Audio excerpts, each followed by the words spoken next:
Yo, everybody, welcome. Rosa Sagi Vasquez. I hope you're well. Everybody's well. And today is Wednesday, April 2nd, and we'll have a lot to discuss today. And I wanted to say tomorrow's my birthday.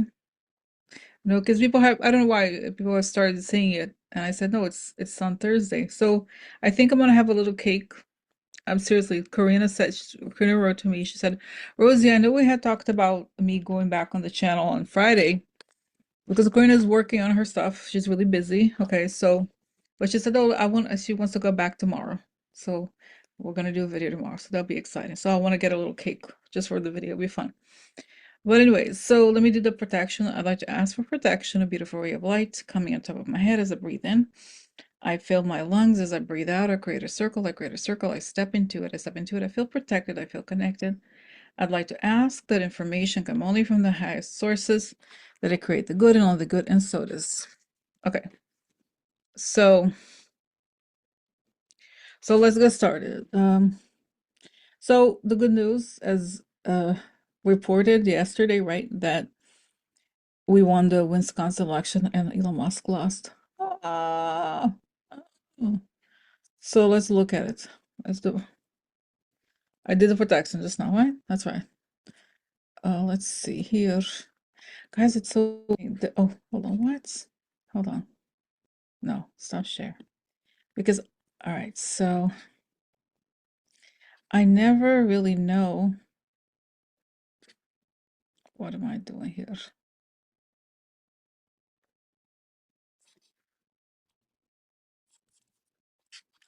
Just one second. Let me pause because I'm a little confused. Okay, so here we have loser. Musk endures wave of gloating on X after liberal judge wins Wisconsin race.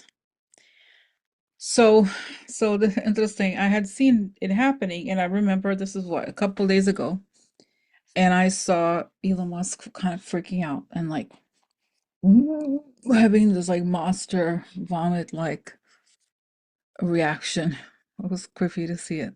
So let's see how is he feeling now, and what does this mean for his participation in our elections? I see it's so interesting because it's fine. It's totally fine. It's fine. Like he's having this like contortions. Oh, it's like it's not obviously not epilepsy, but it is very disturbing.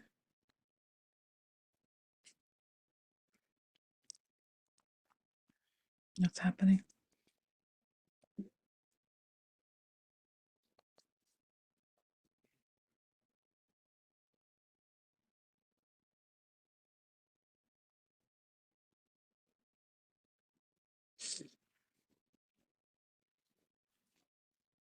So it is really very interesting that I see is that he's part of his psyche, I guess, sees what's happening, right? That he understands logically that he has contributed to the loss of the candidate because he's so problematic to say the least, right? But then part of him, it's like there's a devil next to him. I mean, he is a horrible, he's a devilish creature, but he is saying to himself, they used you, Elon. You're gonna let it happen? You're gonna let it pass like that? This should be your job. You're the real president. Don't let him ever forget that. So I feel like this situation is not going to go very well, him leaving the government.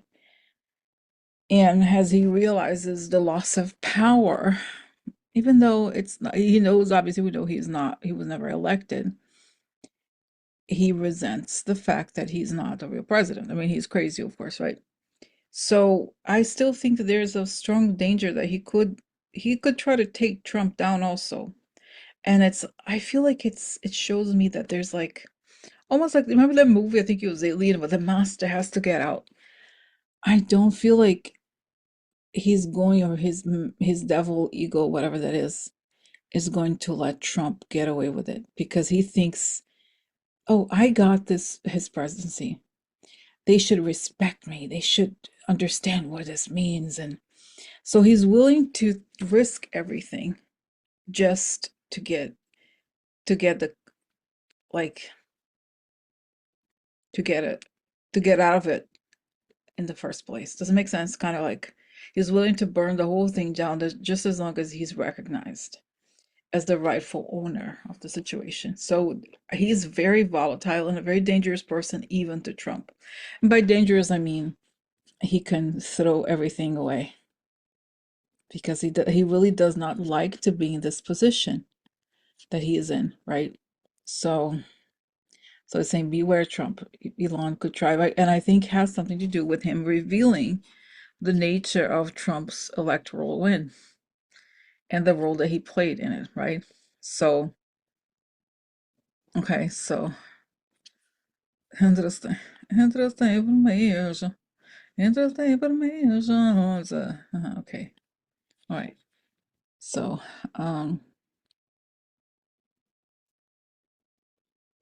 okay, so let's do it. Let's see it. Let's go to the next. So there's the next part. Oh, I have a question about this. So I no, I still see, because I was going to ask, just to double check, was Elon Musk involved in trying to change the numbers? I don't think he was, not in this one, no. So, okay, so let's pause here. I have talked about this before in the last few days, but every day there are new articles, and especially after the loss of the Wisconsin Supreme Court seat, this is coming out stronger and stronger. So, Trump tells Inner Circle that Musk will leave soon. The president is pleased with Elon Musk, but the decision comes that the tech mogul increasingly looks like a political liability. Okay. The president remains pleased with Musk and his Department of Government Efficiency initiative, but both men have decided in recent days that it will soon be time for Musk to return to his businesses and take on a supporting role, according to three Trump insiders who were granted anonymity to describe the evolving relationship. Oh. Musk's looming exit comes as some Trump administration insiders and many outside allies. Let's see. Let's see. Let's see here. I'm just gonna just change something to see if it works here. Um, Outside allies have become frustrated with his unpredictability and increasingly view the billionaire as a political liability. A dynamic that was thrown into stark relief Tuesday when a conservative judge Musk vocally supported lost his bid for a Wisconsin Supreme Court seat by 10 points. It also represents a shift in the Trump-Musk relationship from a month ago, when White House officials and allies were predicting Musk was here to stay and that Trump would find a way to blow past the 130-day time limit. So, again, I think, like, just responding again to what a lot of people have said, that, oh, there's this 130-day thing. Trump is doing highly illegal things every day. I don't believe that is the real reason here. Okay. All right. Okay. So let's ask here. So how does Trump really see Elon Musk right now? I see that at first he was grateful for Musk because obviously he gave him the election essentially, and that he was kind of happy to see him taking the blows, but he started to resent Musk as he started to take up more time. He didn't quite know how to, like, get away from him, but now that he feels more confident and that there's more division in the White House. Like he always likes the White House divided, right? So that he can have more power. He feels it's time for Musk to leave. But I still get this kind of doomsday warning. Doomsday is all right, so saying something like he doesn't know who he's dealing with. He may have met his match. So I don't feel like Elon Musk is gonna want to go down quietly. And I actually think that Trump may have nefarious plans for Musk. But I wonder if Musk has plans for him. So it will be, I just think that they're going down together in a way or another when the time comes. But Trump is happy to have him as the fall guy for now. Okay, for the situation, right? And I was watching some other channel, one of those Democratic news channels is saying that Trump had not actually done any work to promote the Wisconsin candidates. So that maybe something to think about here. It's significant, okay? All right, but it tells me, Rosie, wait, the drama. It always shows me as I get the information, I say wait, because a lot more drama is gonna come. And it shows me one of those afternoon shows like Maury, or remember the Jerry Springer show? There's gonna be something like that. That Elon's gonna be like making these accusations about Trump, and Trump's gonna accuse him back. It's not gonna be pretty. And they're going down. I see Putin laughing. So, all right, so let's move on to something else. Okay, so now we have more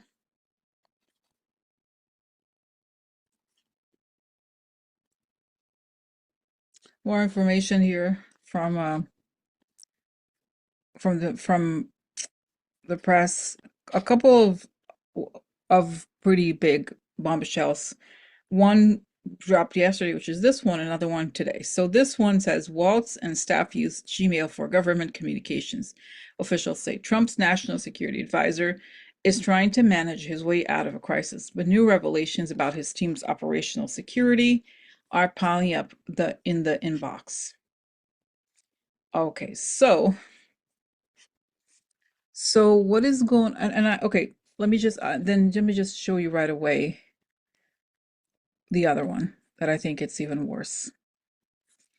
Walt's team set up at least 20 Signal group chats for crisis across the world. It's a more extensive use of the app than previously reported and sheds new light on how commonly the Trump administration's national security team relies on Signal.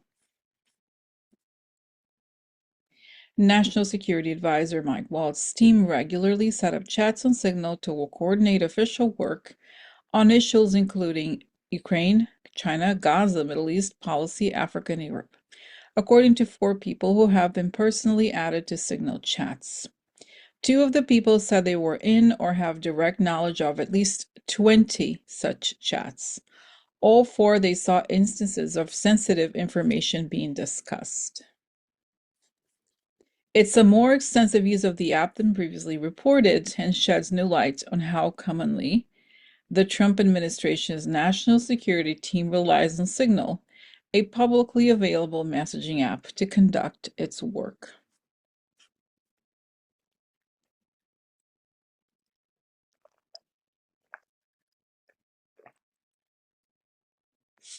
Okay, right.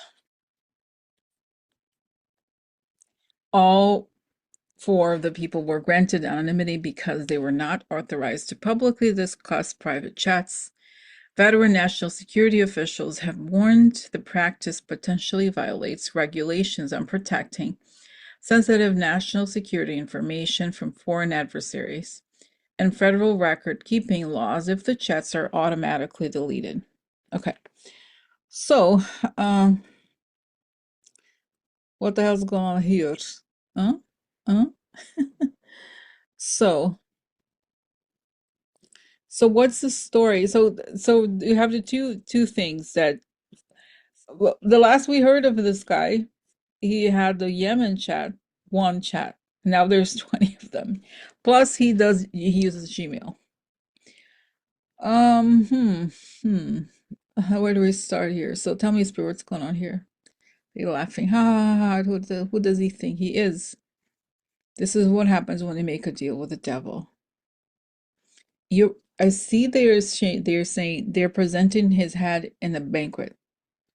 They got his, they have taken him down. They have his head in a banquet. Is that right? So I have a question about this because when I, um, when that first scandal broke, I watched some interviews with Jeffrey Goldberg from The Atlantic, and he had mentioned something that he said something to the effect of, well, I may actually agree with him on some things. And I believe that Jeffrey Goldberg may actually maybe when I think he said he's a Republican or was once a Republican, something like that. So that's part one. Part two is that someone suggested that Mike Waltz was close to Dick Cheney. So I don't know if this is true because informally, this is not based on, maybe based on a little vision, but I think that Dick Cheney is not gonna let Russians take over, but especially considering what Trump did to his daughter. But let me just one pause here 1 second and check, okay? So guys, I went to check it and it's true. Here is the Wikipedia of Mike Waltz. He served in the Bush administration as a defense policy director in the Pentagon and as counterterrorism advisor to Vice President Dick Cheney. So true. The question, so I'd like to know here, how does Dick Cheney feel about him today? And is there now, this is the theory, right? That there's two competing theories here. One, that Mike Waltz was set up, and they added Jeffrey Goldberg to the chat, and another that he did it himself, like he did it himself, so he could expose what's going on in the Trump administration.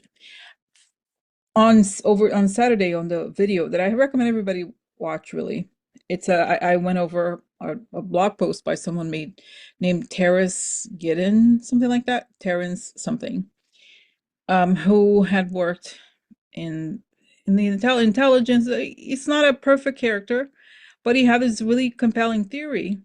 He said that he believed that Jeffrey Goldberg was added to the chat by some sort of cell in the Pentagon that was also responsible for outing Musk. So this doesn't make sense. So this is the question that I have here about him. Let's find out. Is Mike Waltz on Trump's side? Is he embarrassed by these leaks? Or is he willing to is he doing it to quote unquote protect the country in some way? I don't know that I'm not inclined to believe that to be so. What is going on here? What is going on here? No, it's saying that he had. So is he being set up? Is he is he supportive of Dick Cheney?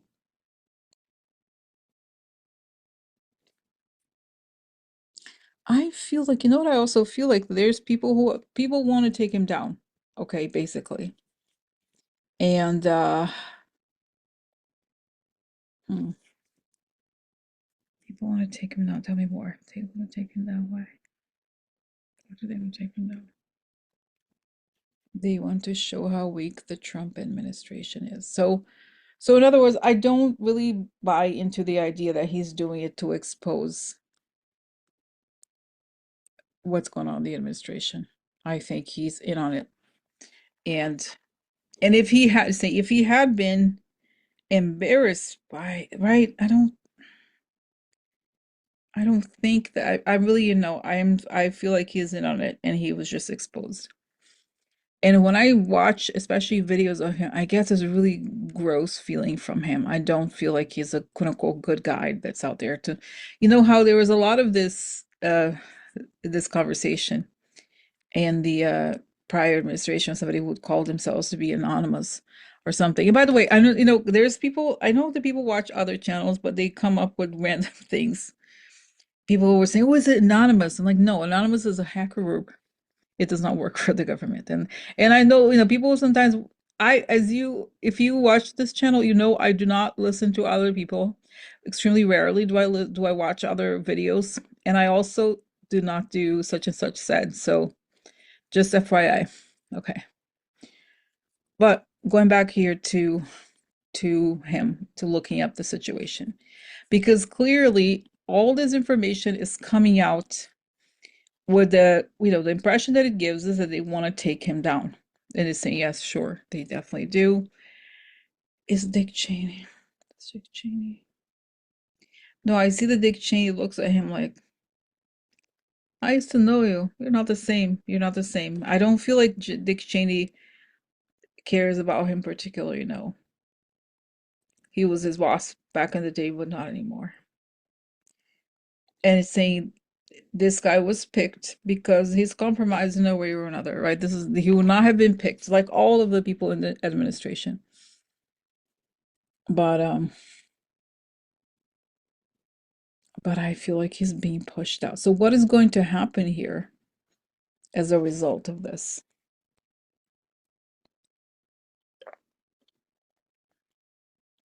They are framing all of them. He's saying they are framing all of them. They're preparing for. I feel like they're preparing for their fall.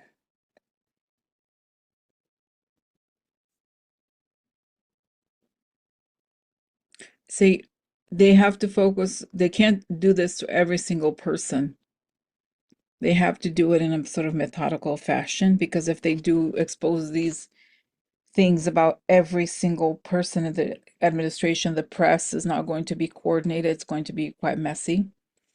So this is what I get. Okay, then. So where's Mike Waltz going to be in, say, let's see, let's say July 1st. I see he's sitting overlooking the seas. I don't know why it feels like he's in Florida, but then he was a congressman in Florida. He's overlooking the sea and he's not working. And he's just watching boats go by. And he feels like he's shell shocked somehow. So we'll see. Okay. It's one thing at a time. Saying one thing at a time, Rosie. But I see that it's one thing at a time and then the whole thing collapses, is what I get. Okay. Let's move here. Okay, so now, so this is an interesting theme here, not theme, subject. And because honestly, I wasn't planning on like looking at it, but it was on on the sidebar thing. And I thought it was interesting since we're talking a lot about the military. So this guy so they fired a very respected person. And look at this guy, he has a weird face. It's just I don't like, it's not because oh he has a weird face.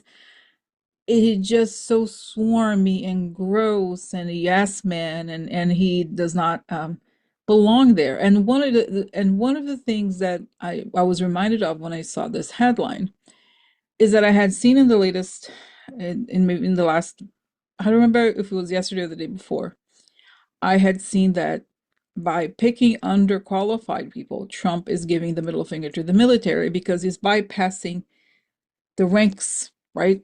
That instead of picking people who are qualified, he picks the lower ranking people who are loyalists, and that rattles the ranks.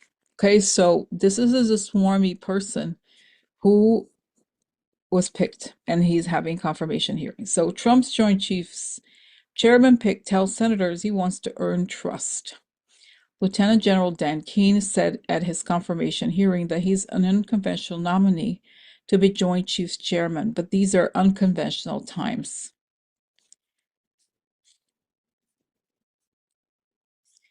Okay. Last month, Trump unceremoniously fired the last Chairman General, Charles Q. Brown Jr., and nominated Keene, a relative unknown who has not filled the roles typically required for the post. Okay.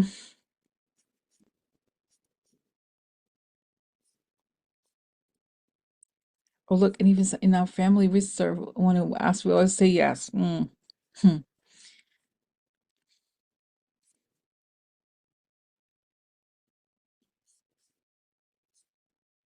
Okay.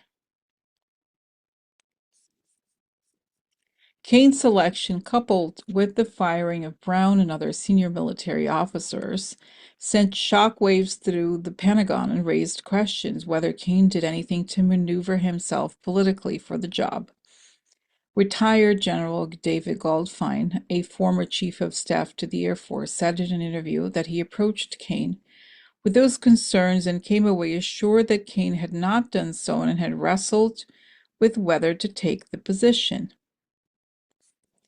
So he's expected to. So what is going on here? So let's see what's going to happen.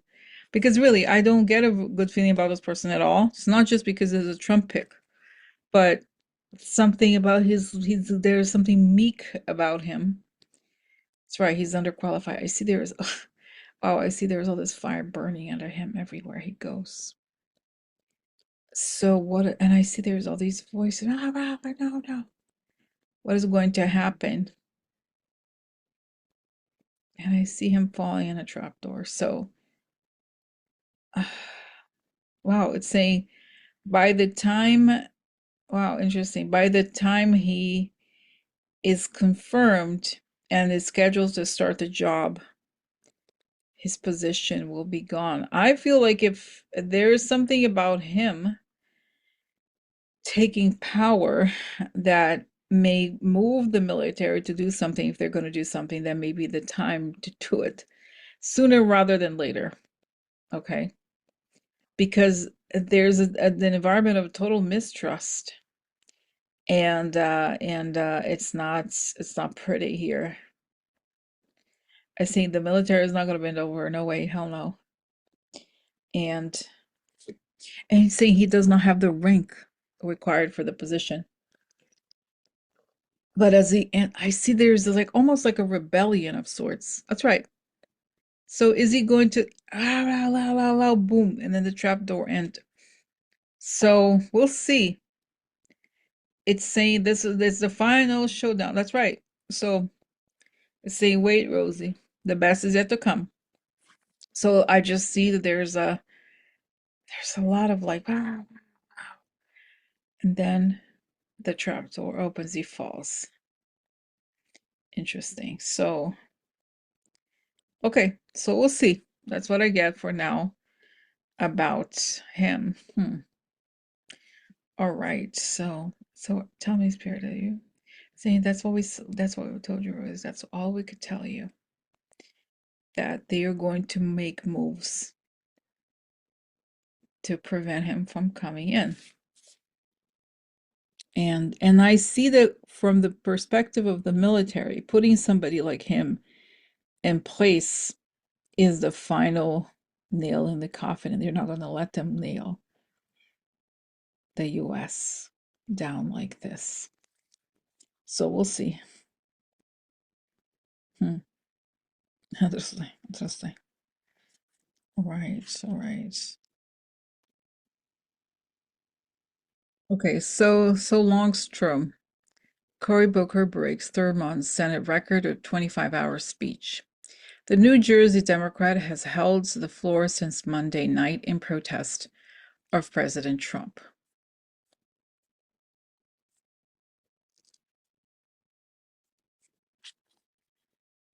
Okay, so all right, so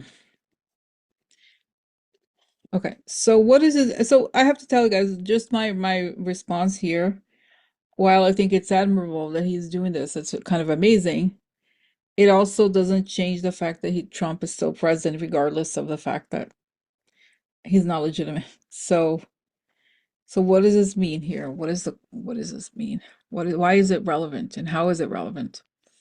Okay, so they're saying, Rosie, just as you said it before, it's reminding me here of the speech of Goldberg that I had posted, where he said the most important thing is to not comply. That's what he's doing. And he's exercising his freedom of speech. And that's very important at this moment that he does that. to remind people that this is possible, that we have a voice, that democracy is not really quite over yet.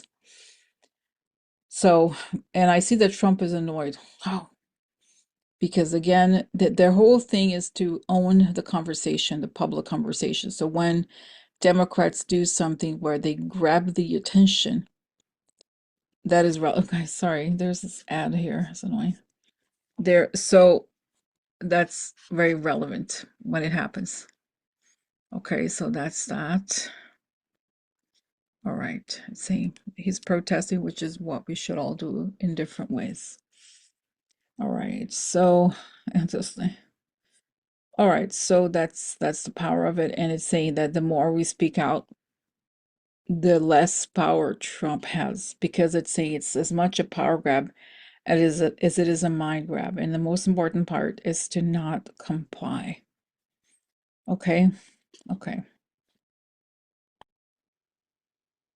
So the last thing for today, which I think is quite interesting here, is the New York lawmakers fight Trump with a proposal targeting Elon Musk.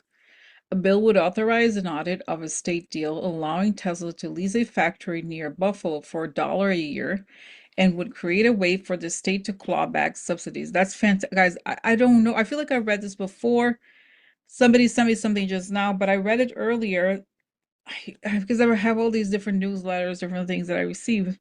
I don't know exactly what I, but I remember reading something that I thought was so funny, that the person who introduced the bill, somebody introduced the bill to investigate Musk, and I thought it was perfect. He said, "Oh, you know what? We need to know to investigate waste and all the money that goes into the contracts for him. Why this is perfect. This is exactly what we need, right?"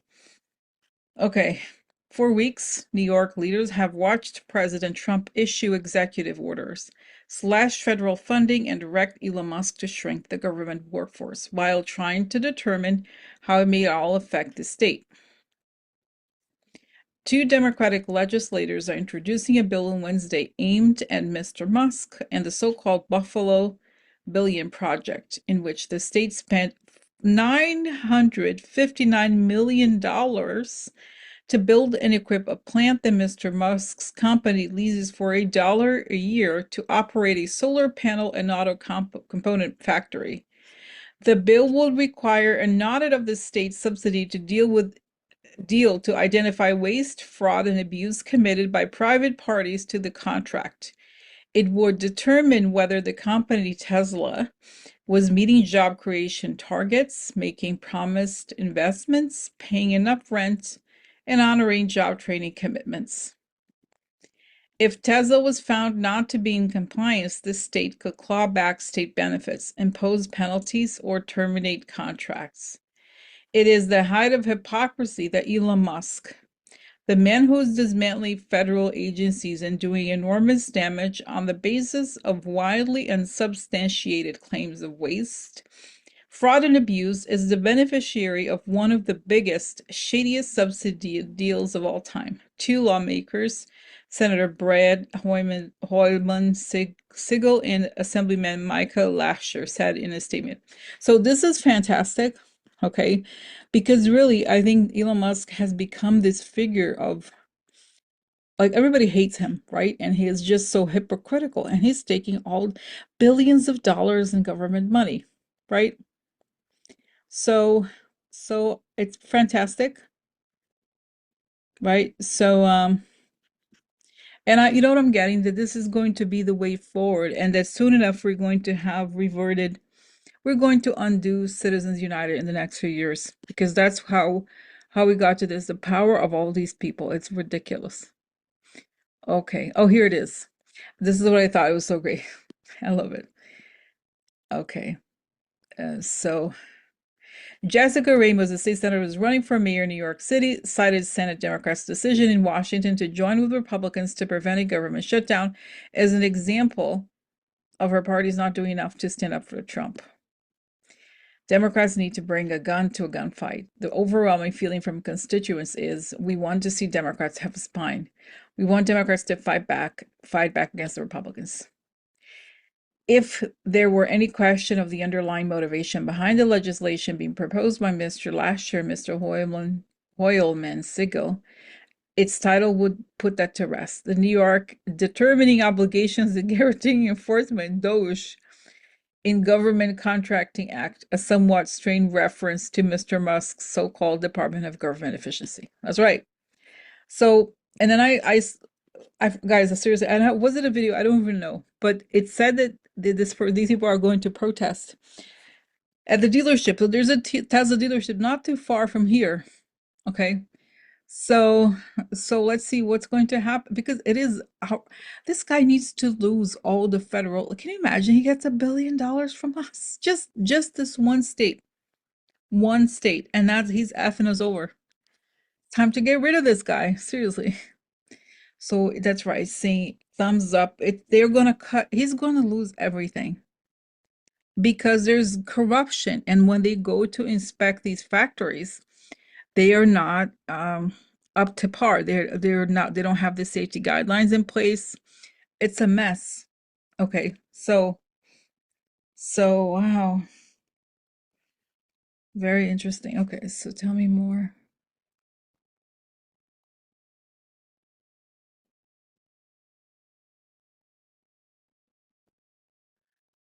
What's going to happen here? That's right. And it's saying that this is a real change. There's something about Elon Musk that will, that if there's anything positive about this, is that this marks the turnaround, a different, like a big shift here that says it's over. The population in general is done with these oligarchs taking over our lives. We want to limit them. We're done with them. That's the bottom line here. So that's that. So very interesting. That's right. And it shows me and I see this, when you pull a thread out of a sweater, the whole thing is that's the unraveling of his empire of dirt. That's what it is. That's it. It's going, and I see him unraveling, all the threads being pulled, and the whole thing is just unraveling because he's a liar. He's a fake. It's unreal, when you think about it. So anyway, so that's that. That's that for now. All right. Oh, and I also want to address something that I find I'm just like, wow, people will leave this. I get so many comments, people say, oh, is Putin dead? Oh, Rosie, you don't know he's dead. And I'm like, wow, people are so gullible. And I understand you watch a lot of channels and people say all kinds of things, but I really recommend that you read a lot of books about Russia. Putin's People by Catherine Belton is one. Because if Putin was not alive, the war would be over. Okay. And he controls a lot of Russia.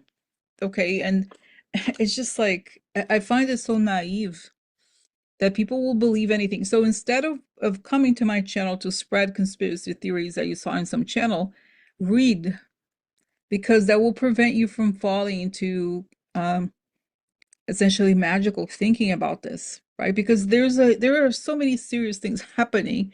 The idea that, oh, there's just so that they're just kind of putting up some person. And there's a lot of channels also that you should watch. There's one called Russian Media Monitor. There's many different channels that share information daily about what's going on in Russia. Okay, and if you watched some of these channels long enough, you would understand that that's not possible. Okay, that the guy will be dead all this time, and who, right? So it's like some double is giving all these interviews. Yes, he's sick. Yes, he has his cheeks, but it's because I think he's undergoing some sort of a treatment. He's using steroids, and there's all this kind of things. So it's just like amazing. Sometimes, I have to be honest. I used to really, this type of thing used to make me want to leave YouTube because I used to think, God, I spend so much time researching and reading, and it's worthless because people will believe anything. And it's true. I've learned to kind of wash my hands off of things like this because, like, the same with people sending me Facebook. Oh, I first of all, I don't have Facebook on my phone, and I make the assumption that anything that's on Facebook is fake. Because if you can't verify it, and if you don't verify it, don't ask me to do it. Okay? I just I just refuse to address anything that was posted on Facebook. Just assume that it's disinformation. Okay. And before sending anything to anyone, double check it, because otherwise you're adding to the confusing information environment and the information war that is happening. Okay. But that's it. That's it for today. Um, and thanks for watching, and I'll see you later, alligators. Bye. Bye.